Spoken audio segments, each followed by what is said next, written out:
Hey guys, Chris here from LMI Technologies, and today I'll be doing a demonstration of using a 3D scanner to read barcodes.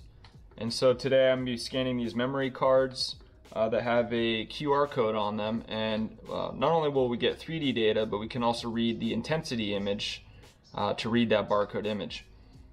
So what we'll do here is, we're in our web interface with the Gocator. We'll take our first scan. And what you see here is we get our 3D data, but what we've also done is we've acquired intensity. And so if we turn that on, we can overlay and see not only are we getting 3D data, but we're also getting 2D image data that can be used for processing with our onboard measurement tools.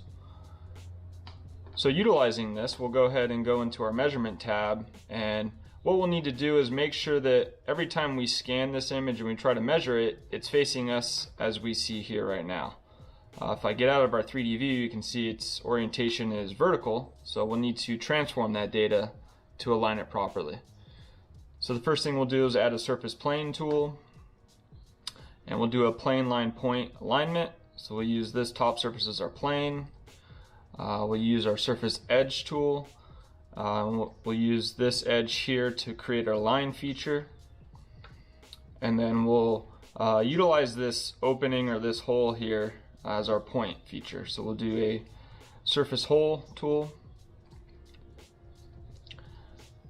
and we'll add this region over here. Now it's not a complete hole, so we'll use a partial detection, and our nominal radius is right around 2.5 millimeters. Sorry, 0.25 millimeters. Now that we have our three features, we can add our surface transform tool, and we'll use our plane, our line, and our point.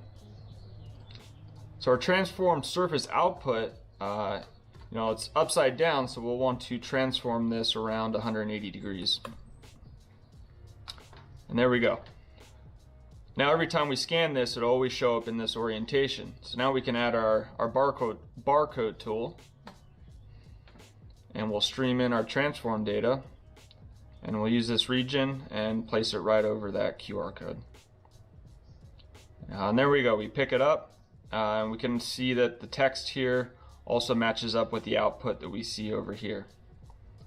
Now if I were to replace this memory card with another one, we can see that barcode data update.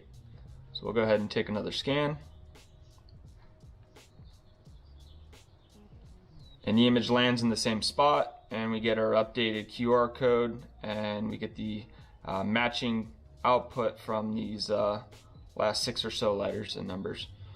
So there we go. We have a nice demonstration and a nice tool on how to use 3D scanning with 2D imaging to find barcodes.